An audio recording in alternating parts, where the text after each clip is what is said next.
Imagine a village where to reach you have to climb thousands of stairs through steep mountains where children hang on iron ladders to go to school, and the sky is their only neighbor. Have you ever thought that people can actually live in such a place? Sichuan is a mountainous province in southwest China. This is a marvelous village situated at a height of about 800 meters above the sea level on a steep cliff.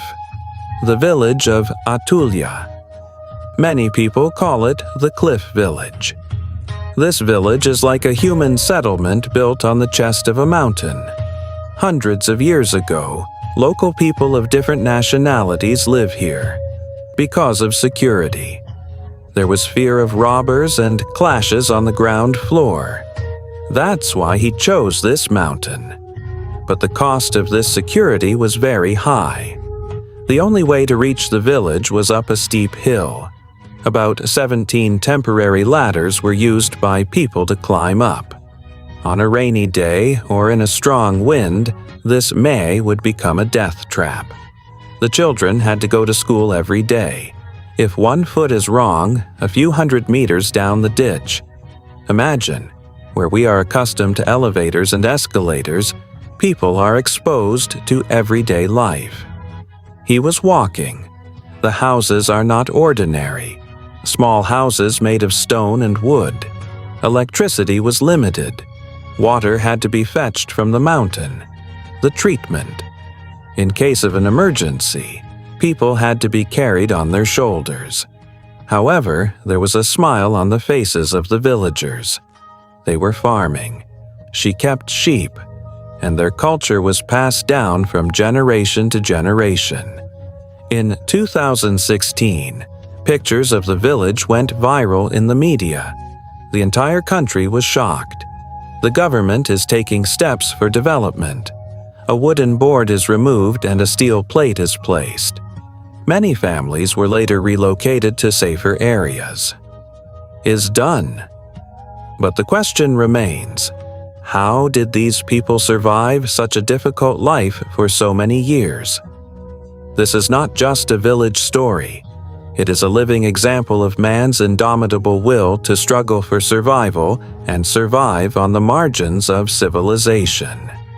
Today, the village has changed a lot.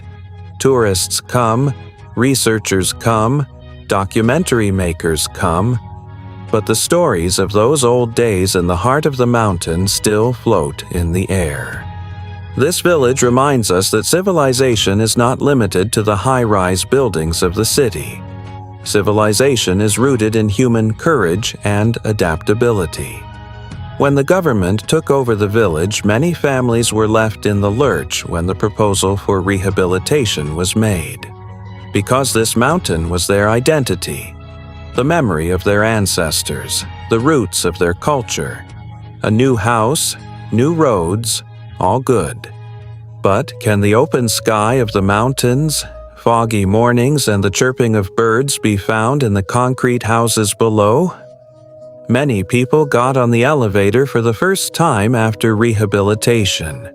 For the first time, regular electricity and running water facilities have been provided. The children go to school safely. Medical services are readily available. Life has changed. But has the mindset changed? The old hill village of Atuler is now largely deserted. Some houses were damaged. But history is still on the wall. The sound of old-fashioned walking wafts through the air. Today, this place is an important example for researchers of how ancient life and modern development collide. Is development always good, or sometimes it takes us away from our roots? Where once every morning began with the risk of life and death, today there is security. But it was a kind of freedom, the freedom to be close to nature. Many return to the mountains. The old house. To stand in the memory of ancestors. Children wonder how their parents grew up in such a place. This story raises a big question. Do people really care about the environment? Or is it the environment? This cliff village in China shows us the power of human civilization not only in technology, but in the power of adaptation. For thousands of years, humans have lived in mountains, deserts, and ice everywhere. Atheists are no exception. Now, the question is for you. If you are asked to choose between a risky but close to nature life or not, safe but mechanical life in the city, which one did you choose? And don't forget to share your thoughts in the comments. And if you want to get such an incredible, real but movie-like story, subscribe to the channel. Share the video with your friends. Because there are stories hidden in every corner of the world that we think about. Who's going to change?